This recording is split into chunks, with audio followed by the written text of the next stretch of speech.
Hei, kamu punya WiFi baru. Itu bukan WiFi. Apa password WiFi-nya? Itu bukan WiFi. Pakai ISP apaan tuh? Itu bukan WiFi.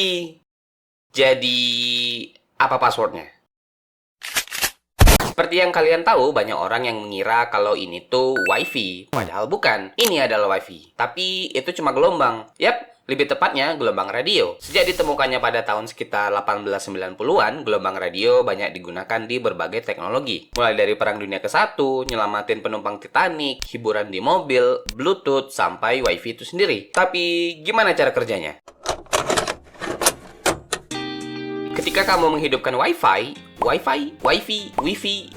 your phone akan mencari network terdekat alias sinyal radionya. List nama Wi-Fi yang kamu lihat itu namanya SSID, singkatan dari Service Set Identifier, alias nama keren dari networknya. Setelah masukkan password dan klik connect, kita bisa langsung pakai internetnya kan? Ya, nggak juga. Sekarang router perlu verifikasi bahwa HP kamu memang berhak masuk lewat proses yang disebut dengan four-way handshake. Pertama, router akan mengirim angka acak atau nonce ke HP kamu. Kemudian, HP kamu mengambil password yang kamu ketik, mencampurnya dengan angka nonce tadi menggunakan rumus matematika yang kompleks dan mengirim hasilnya kembali. Terus router memeriksa jawaban kamu. Kalau benar, router mengirimkan konfirmasi dan kunci enkripsi sementara yang unik untuk sesi kamu hari ini. Kemudian HP kamu bilang oke dan koneksi terenkripsi pun terbentuk. Sekarang koneksi sudah aman, tapi kita masih belum bisa akses internet. Kenapa? Karena kita belum punya nama atau alamat. Bayangkan internet itu kayak kota besar. Router adalah kantor posnya dan setiap perangkat butuh alamat supaya paket data tahu harus dikirim kemana, dan alamat ini namanya IP address. Contohnya IP address kayak 192.168.1.1 yang sangat umum dipakai. Angka ini dikasih oleh router menggunakan protokol DHCP, singkatan dari Dynamic Host Configuration Protocol, secara otomatis, dan setiap perangkat akan mendapatkan IP yang berbeda-beda untuk 24 jam. Kenapa setiap perangkat dapat IP yang berbeda-beda? Supaya router tahu kemana harus ngirim data. Kalau HP kamu minta video YouTube, laptop browsing Facebook, dan PC buat ngegame, router tahu paket data mana yang akan dikirim berdasarkan IP-nya. Terus kenapa cuma 24 jam? Ini supaya IP bisa di-recycle. Kalau perangkat disconnect, IP-nya bisa dikasih ke perangkat lain, tapi ini akan diperbarui secara otomatis. Sekarang dengan koneksi sudah terhubung, IP address sudah didapatkan, waktunya untuk mengakses internet ya kan? Iya.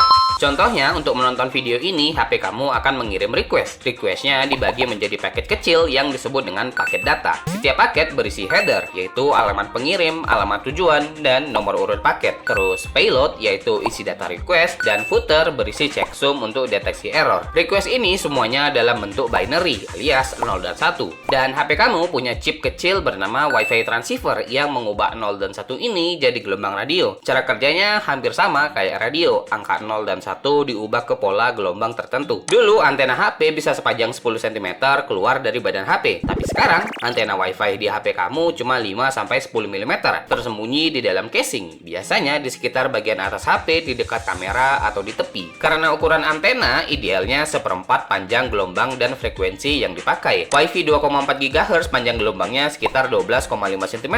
Jadi antena cukup 3 cm aja. Dengan teknik PCB antena dan material khusus bisa lebih kecil lagi. Oke, sekarang pertanyaannya, gimana cara gelombang radio mengirim data? Wi-Fi menggunakan dua frekuensi utama. 2,4 GHz mempunyai jangkauan lebih jauh dan bisa menembus dinding, tapi kecepatannya lebih lambat. Dan masalahnya, rame. Banyak perangkat yang menggunakan frekuensi ini. Microwave, Bluetooth, wireless mouse, semuanya pakai 2,4 GHz juga. 5 GHz memiliki jangkauan yang lebih pendek, terus susah nembus dinding tebal, tapi memiliki kecepatan lebih cepat, bisa 1-2 Gbps, dan lebih sepi, lebih banyak channel yang tersedia. Kenapa 2,4 GHz gampang nembus dinding, tapi 5 GHz susah? Ini tuh karena frekuensi 2,4 GHz lebih rendah, gelombangnya lebih panjang, jadi lebih mudah menembus objek solid. 2,4 GHz punya wavelength 12,5 cm, sedangkan 5 GHz cuma punya 6 cm.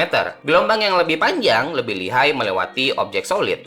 Wi-Fi sendiri juga berkembang terus. Standar lama seperti 802.11b dan G itu lemot dan cuma pakai teknik modulasi sederhana. Tahun 2009 lahirlah 802.11n yang bikin Wi-Fi jadi lebih cepat dan stabil. Terus tahun 2013 muncul 802.11ac alias Wi-Fi 5 dengan kecepatan gigabit. Dan sekarang yang kita pakai 802.11ax Wi-Fi 6 yang lebih efisien ketika banyak device terhubung. Di dalam frekuensi juga ada yang namanya channel. Gampangnya tuh ini jalan untuk data lewat. Kalau di Indonesia biasanya ada 11 channel dengan cuma 3 yang nggak tabrakan. Intinya sih sebelum ngirim data, router dengerin dulu ada nggak yang lagi ngirim data. Kalau lagi ada yang ngirim data alias sibuk, dia bakalan nunggu atau defer. Terus kalau kosong barulah ngirim datanya. Dan kalau crash atau datanya tabrakan bakalan dikirim ulang. Inilah kenapa Wi-Fi lebih lambat kalau banyak orang yang pakai. Bukan karena bandwidthnya dibagi rata, tapi karena semua device antri pakai jalan yang sama. Ya, atau teknologi Wi-Fi-nya aja yang jadul. Sebenarnya router juga punya otak kecil buat milih channel. Biasanya ada fitur auto channel, tapi seringkali routernya cuma milih channel berdasarkan kondisi saat itu, bukan kondisi terbaik jangka panjang. Kadang channel yang kelihatan kosong di pagi hari jadi rame banget di malam hari karena orang lain ikut pakainya. Makanya banyak orang yang suka atur channel manual biar router tetap di jalur yang sepi dan stabil. Ini salah satu alasan kenapa Wi-Fi kamu kadang cepet, kadang lemot.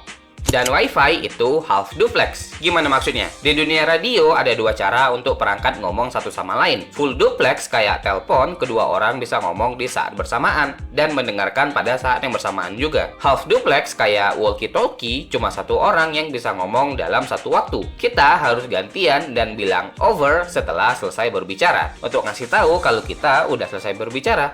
Router nggak bisa ngirim dan nerima data di channel dalam waktu yang bersamaan. Kalau dilakuin barengan, gelombang radio akan bertabrakan dan intervensi terjadi. Ngomong-ngomong soal router, ini perangkat yang paling sering dibilang Wi-Fi. Tapi seperti yang udah aku jelasin sebelumnya, ini bukan Wi-Fi. Router adalah perangkat yang terhubung ke internet lewat kabel, biasanya fiber optik ke ISP atau Internet Service Provider kayak IndiHome, iConnect, dan internet rakyat yang baru itu. Setelah HP kamu ngirim paket request ke router bakalan buka enkripsinya dulu. Terus ngeganti alamat pengirimnya dari IP rumah kamu jadi IP public biar paketnya bisa dikenali di internet. Habis itu router cek alamat tujuan requestnya. Contoh kayak IP ini yaitu YouTube. Lalu lempar paketnya ke ISP. Terus dari ISP paketnya jalan keliling internet sampai ke server YouTube. Di server YouTube bales paketnya balik lewat jalur yang sama. Dari server YouTube ke ISP terus ke router terus balik ke HP kita. Terakhir di HP kita paket itu dirakit lagi. Lalu jadilah video yang kamu tonton sekarang. Dan semua hal itu terjadi dalam hitungan milidetik. Keren.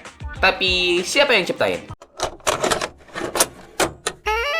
Akhir tahun 1800-an, Nikola Tesla dan Guglielmo Marconi sudah bereksperimen dengan gelombang radio. Tesla sudah mendemonstrasikan wireless di tahun 1893 dan punya paten radio lebih dulu. Tapi dia malah fokus ke transmisi energi. Marconi lebih praktis. Dia ngirim sinyal Morse sejauh 3.500 km dengan radio dan akhirnya dapat Nobel Prize di tahun 1909. Ironisnya di tahun 1943 setelah Tesla wasted, pengadilan Amerika Serikat akhirnya bilang sebenarnya ide radio itu punya Tesla duluan. Tapi sayangnya, Tesla udah nggak ada buat lihat pengakuan itu. Tahun 1941, Hedy Lamarr, artis Hollywood yang OG engineer, menciptakan teknologi frekuensi hopping bareng George Antheil untuk mencegah sinyal torpedo Nazi. Tapi sayangnya, militer Amerika nggak peduli saat itu. Walaupun begitu, idenya jadi dasar Bluetooth dan Wi-Fi modern. Tanpa dia, Wi-Fi kita bakalan gampang banget dihack. Lompat ke tahun 1990-an, dunia wireless sangat berantakan. Setiap perusahaan punya sistem sendiri dan nggak kompatibel. Vic Hayes dari NRC memimpin pembuatan standar IEEE. I-nya berapa tuh? 802.11. Diplomasi teknisnya butuh 7 tahun. Tapi hasilnya lahirlah Wi-Fi versi pertama tahun 1997. Sebuah jalan raya universal untuk semua perangkat. Terus di tahun 1999, Wi-Fi Alliance muncul dan namain teknologi ini Wi-Fi biar gampang dijual. Terus ada satu bagian yang sering dilupain, datang dari Australia. CIRO atau CSIRO UFO yang awalnya riset untuk mendeteksi black hole bikin algoritma untuk menghilangin gangguan sinyal pantulan multipath. Ternyata algoritma ini pas banget buat wifi di dalam rumah. Teknologi itu akhirnya dipakai semua perusahaan besar dan Zero menang settlement sebesar 430 juta dolar. Jadi begitulah cerita singkatnya. Wifi nggak diciptakan berdasarkan satu orang aja dan tentunya bukan cewek karena banyak engineer yang ikut andil dalam teknologi ini. Dan satu lagi, kepanjangan wifi itu bukan wireless fidelity ya. Itu cuma nama salah paham aja yang dibuat di tahun 1999 biar gampang diucapin dan kedengarannya mirip dengan hi-fi.